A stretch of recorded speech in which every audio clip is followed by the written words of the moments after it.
Hi, good evening to all. எல்லோரும் எப்படி இருக்கீங்க?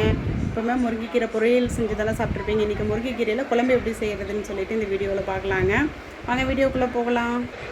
50 கிராம் துவரம் பருப்பு வந்துட்டு ஊற வச்சு எடுத்துக்கணுங்க.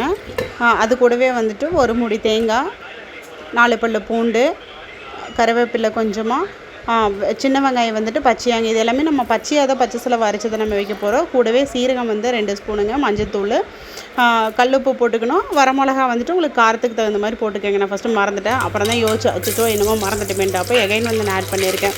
அதுக்கப்புறமா நல்லா அரைச்சி எடுத்துட்டுங்க.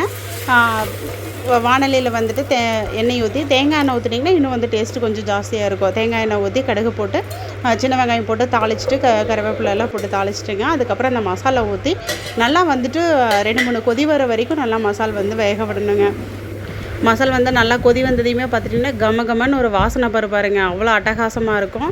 அதுக்கப்புறமா உரிய வச்ச முருங்கைக்கீரை வந்துட்டு நல்லா தண்ணியில் போட்டு அலாசிட்டு அதுக்கப்புறமா குழம்புக்குள்ளே போட்டு நல்லா கலக்கி விட்டுட்டு ஒரு 2 நிமிஷம் மட்டும் விடுங்க. ரொம்ப வந்து வேக விடக்கூடாதுங்க. அப்போ வந்து அதோட எசன்ஸ் இறங்குற வரைக்கும் நீங்கள் வேக விட்டிங்கன்னா போதுங்க. ரொம்ப வந்துட்டு ஹை ஃப்ளேமில் வைக்கக்கூடாது, தீஞ்சிரும். ஸோ இப்போ வந்துட்டு 2 நிமிஷம் கழித்து இறக்கிட்டு நீங்கள் சூடான சாதத்தோடு பேசிஞ்சு சாப்பிட்டீங்கன்னு வைங்களேன், டேஸ்ட் வந்து அவ்வளோ அட்டகாசமாக இருக்கும். நீங்களே ட்ரை பண்ணி பார்த்துட்டு எப்படி இருக்குதுன்னு கமெண்ட்டில் சொல்லுங்கள்.